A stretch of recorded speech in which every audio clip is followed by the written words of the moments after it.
Que l'amour de Jésus repose sur toi dans la plénitude. Que les fruits de sa résurrection se manifestent en abondance dans ta vie. Et le premier fruit de la résurrection, c'est vraiment la paix.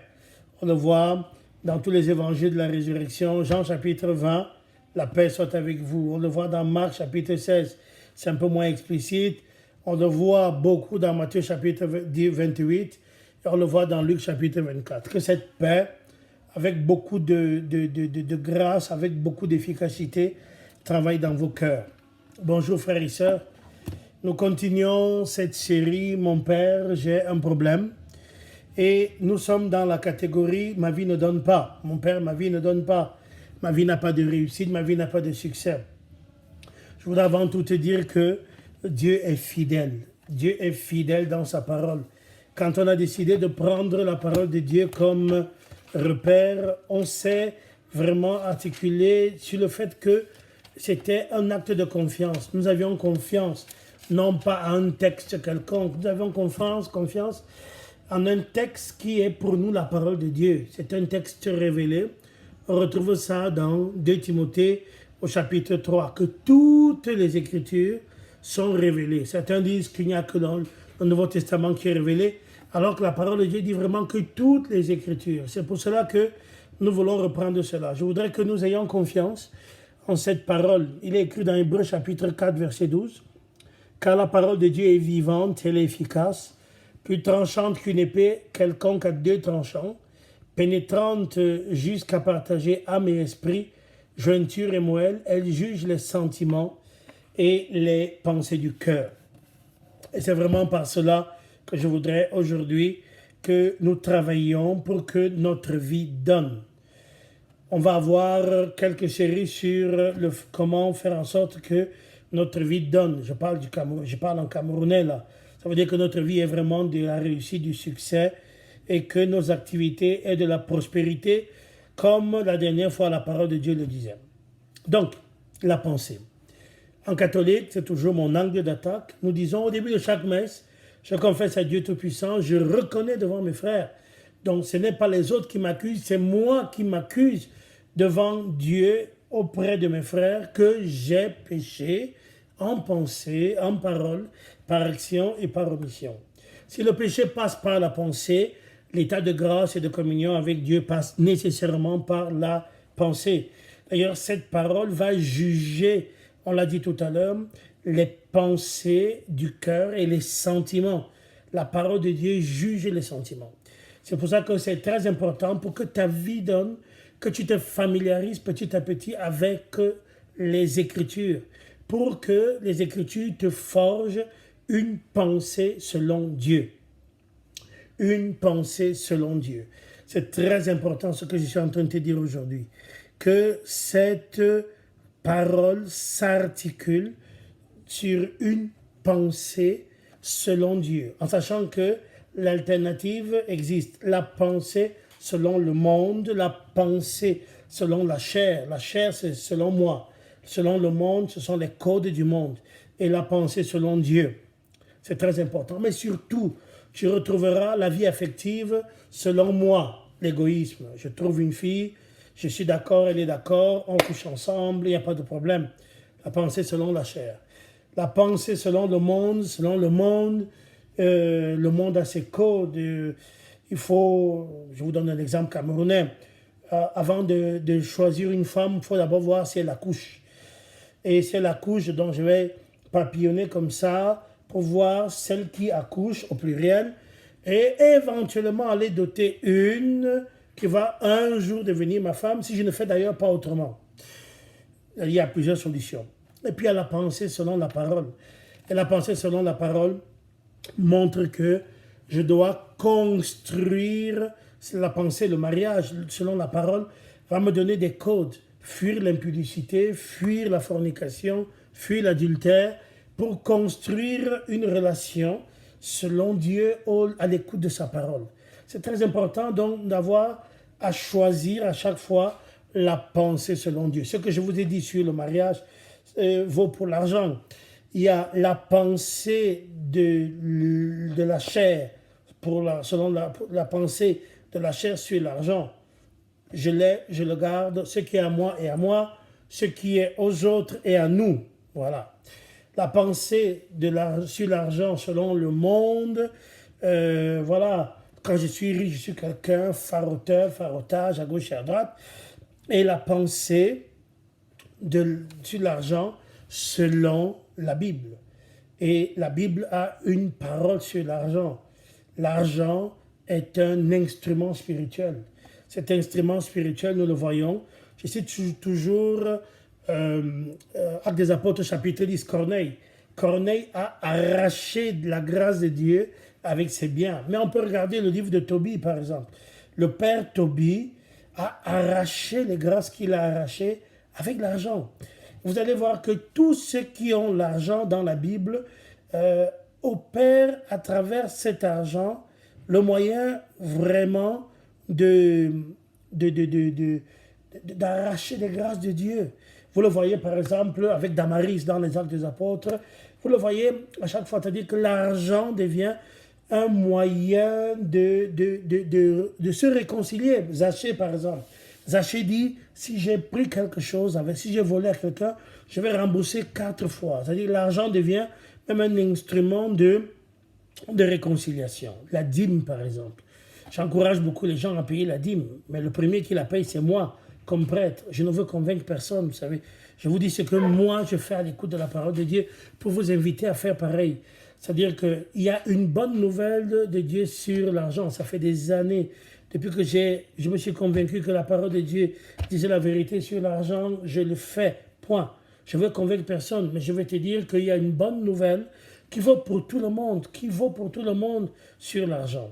Cette bonne nouvelle-là, nous allons essayer, par exemple, en paroisse, je suis curé, de faire en sorte d'appliquer à chaque fois la bonne nouvelle sur l'argent pour que la paroisse soit prospère et que les paroissiens soient prospères. Et quand les paroissiens sont prospères et la paroisse l'est, c'est un jeu. Les paroissiens rendent prospère la paroisse et la paroisse rend prospère les paroissiens. Ça devient un jeu, une émulation saine qui va nous permettre tous de grandir. Revenons sur la pensée. Je pourrais te prendre comme ça plusieurs exemples sur la pensée. Il est très important de nous articuler dans une pensée qui n'est pas conforme au monde, dans une pensée qui n'est conforme que à celle de Dieu. Renouveler la pensée, c'est vraiment très important. Parce que la pensée de Dieu, on va le voir dans Isaïe chapitre 55, la pensée de Dieu n'est pas conforme à la pensée du monde. Les voies de Dieu sont au-dessus de nos voies et les pensées de Dieu au-dessus de nos pensées. C'est dans Isaïe 55. C'est pour cela donc que je voudrais que nous travaillions aujourd'hui pour le renouvellement de la pensée. Pour cela, je voudrais prendre avec toi quelques passages bibliques. À chaque fois, c'est important. On va voir, par exemple, Éphésiens au chapitre 4. Éphésiens au chapitre 4. Paul aux Corinthiens. Allez, on va trouver Éphésiens au chapitre 4. Qu'est-ce qu'il dit du verset 23 au verset 24? L'apôtre dit, je voudrais commencer un peu avant. Je voudrais commencer au verset 20.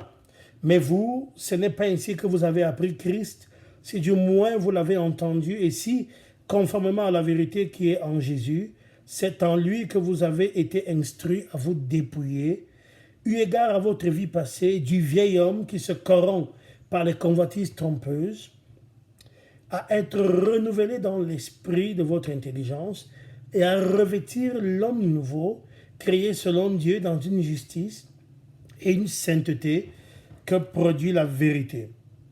C'est pourquoi au verset 25, renoncez au mensonge et que chacun de vous parle selon la vérité à son prochain, car nous sommes membres les uns des autres, et ainsi de suite. C'est très important. Le renouveler ici, le renouvellement, c'est le renouvellement de l'intelligence, dont la pensée est le fruit de ce renouvellement d'intelligence. Et on va surtout regarder dans Romains chapitre 12, qui est, à mon sens, le passage le plus incisif du Nouveau Testament sur le renouvellement de la pensée. Il dit au chapitre 12 qu'il faudrait lire entièrement. Nous n'avons pas le temps de le faire ici. Je vous encourage à le faire. Ne vous conformez pas au siècle présent, mais soyez transformés par le renouvellement de l'intelligence, afin que vous discerniez quelle est la volonté de Dieu, ce qui est bon, agréable et parfait. C'est très important. ce renouvellement. Ne vous conformez pas à la mentalité du siècle présent. C'était vrai il y a 2000 ans, c'est vrai encore aujourd'hui.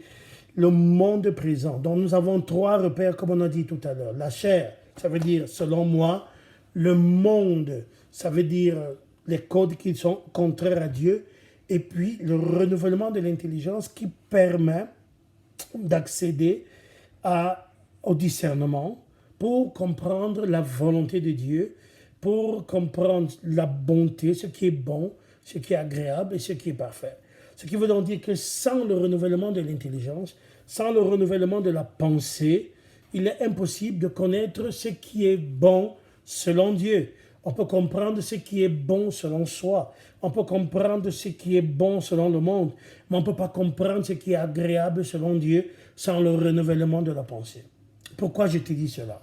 Parce que tout ce qu'on demande à Dieu passe par un schéma qui est le schéma de Isaïe chapitre 55.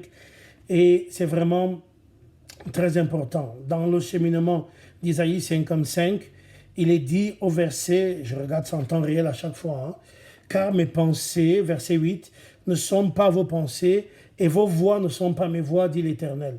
Autant les cieux sont élevés au-dessus de la terre, autant mes voix sont élevées au-dessus de vos voix et mes pensées au-dessus de vos pensées.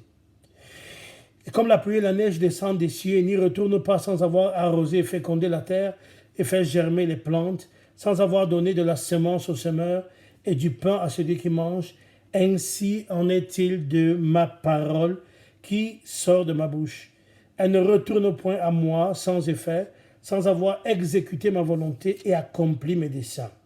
C'est très important. La confiance dans cette parole. Pourquoi je te conseille de lire cette parole? Parce qu'elle va changer et modifier ta pensée. Qu'est-ce que la modification de la pensée? Je demande à Dieu le mariage, par exemple. Pour se marier, on est convaincu qu'il suffit de rencontrer l'homme qu'il faut et la femme qu'il faut. Et pourtant, on voit des gens qui sont bien, et pourtant, ça ne marche pas. Pourquoi ça ne marche pas? Parce que le mariage, c'est d'abord un changement de mentalité. Il faut se mettre dans la modalité mariage, c'est-à-dire, je ne suis plus seul, je suis avec quelqu'un d'autre. Je ne m'appartiens plus, j'appartiens à mon mari, j'appartiens à ma femme.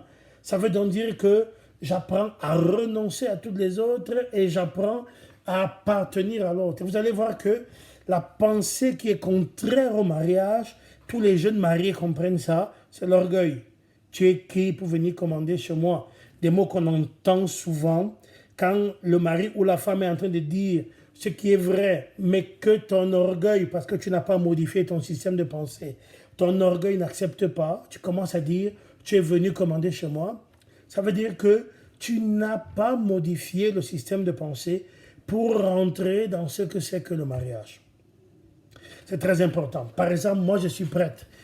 Être prêtre, c'est la conscience que je ne suis pas comme les autres. Mais si, comme prêtre, je revendique de toutes mes forces le fait que moi aussi, je suis un homme dont j'ai le droit à vivre comme les autres, j'oublie ce que c'est que la consécration. La consécration, c'est quoi? Être mis à part. Je rappelle que ce qui vaut pour le prêtre, vaut d'abord pour chaque chrétien. Chaque chrétien est baptisé, mis à part. Chaque religieux ou religieuse est mis à part. Chaque prêtre est mis à part. Chaque époux est mis à part. C'est ça. Qu'est-ce que c'est donc ce renouvellement de la pensée? C'est faire en sorte que, par rapport à ce que je demande à Dieu, que je sois prêt à renouveler cette pensée. Avant même encore que de se marier, pour que Dieu me donne le mariage, il faut que ça corresponde à ma pensée, à une pensée renouvelée. Je demande par exemple à Dieu de l'argent. Mais cet argent, si je n'ai pas renouvelé ma pensée, peut me faire croire que je suis devenu autre chose que ce que je suis. On voit ça au Cameroun. D'ailleurs, l'ennemi peut très bien travailler pour que toi, tu obtiennes beaucoup d'argent. Parce qu'avec cet argent, tu vas devenir fou. Vous savez, la première chose que beaucoup d'hommes font quand ils ont l'argent, quand ils ont beaucoup d'argent, ils changent tout de suite de femme. Parce qu'il y a celles que j'appelle mamie galère, qui sont des femmes de quand on a des problèmes, qui ne sont pas compatibles avec quand on a de l'argent.